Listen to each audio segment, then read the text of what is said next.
A renda fixa não é fixa. Eu vou te explicar tudo nesse vídeo sobre a nova marcação ao mercado para essa classe de ativos e o que na prática muda para você e altera no seu bolso. Bora lá?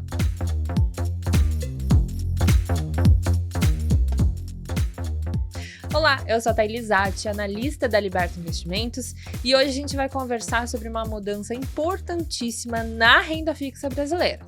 Mas antes, se você ainda não se inscreveu, inscreva-se aqui no canal, clica no sininho para ativar as notificações e não deixe de acompanhar nossos conteúdos. Bom, uma das classes de investimentos mais fáceis de entender é a renda fixa. Isso porque o conceito é simples e os tipos de investimento também.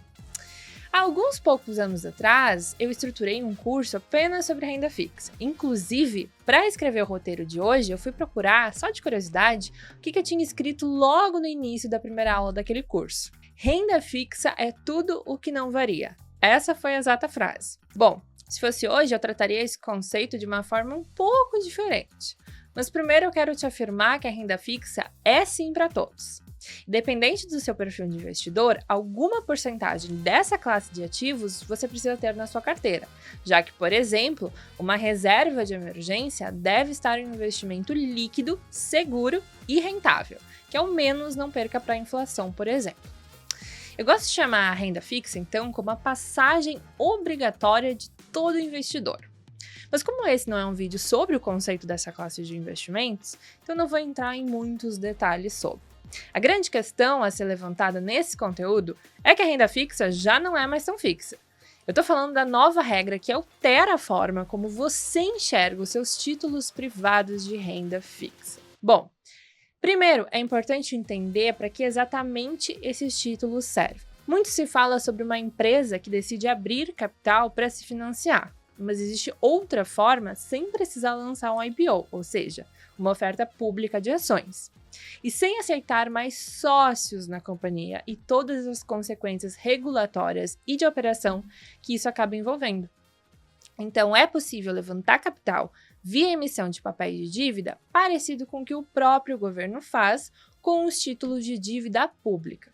O fato é que, por uma série de motivos, principalmente um histórico de altos juros no país, as empresas que têm um poder de escolha dentre as duas possibilidades normalmente escolhem seguir pelo caminho da renda variável. Isso diminui as opções disponíveis no mercado no caso dos títulos privados de renda fixa e, consequentemente, como acontece com qualquer ativo, se não há liquidez suficiente em um mercado, quem mais perde é justamente o investidor. Portanto, temos dois problemas quando a gente coloca na mesa os títulos privados de renda fixa. Oferta, pelos motivos que eu acabei de comentar, e demanda, já que encontrar informações sobre esse tipo de investimento não é tão fácil e difundido como de qualquer outro de renda variável, por exemplo. Bom, todo ativo de renda fixa corporativo tem um emissor, no caso a empresa, um rating atrelado a esse emissor, e um vencimento e forma de pagamento do principal e dos juros. A forma mais comum de precificar esse ativo é a marcação na curva, que corresponde ao valor da aquisição do título, atualizado diariamente pelo indexador, por exemplo, inflação ou CDI, e dos juros relativos à remuneração do papel, a taxa de compra. Aproximando o valor visualizado pelo investidor da rentabilidade do papel, se for mantido até o vencimento. No entanto, esse preço de curva não necessariamente reflete o valor de negociação do título no mercado em caso de venda antes da data de vencimento, uma vez que a taxa utilizada para o cálculo do preço do título ao longo do tempo é a taxa de compra, contratada então no momento da aquisição. Essa forma de precificação segue o regulamento, mas nem sempre as coisas são como planejadas.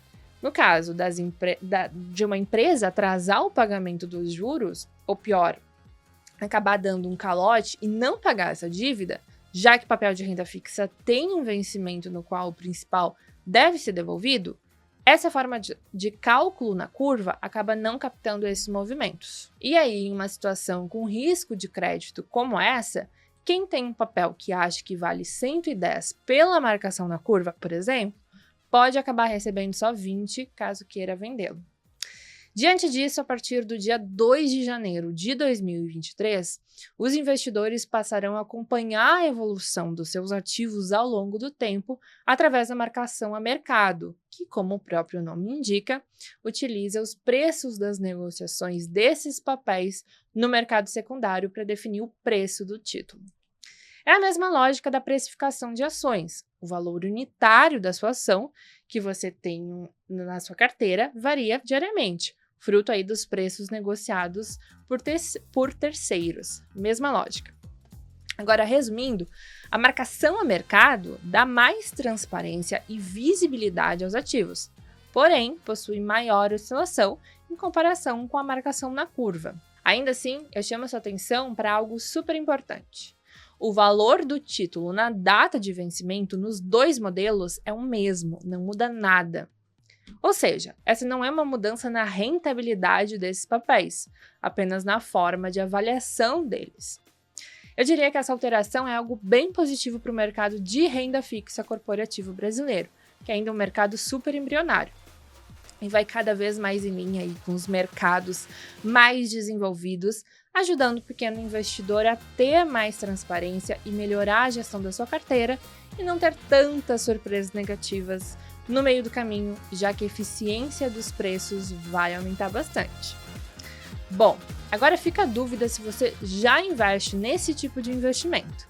Não esqueça que a Liberta Investimentos possui os melhores assessores do mercado financeiro para te ajudar a tomar as decisões mais otimizadas e construir uma carteira super sólida.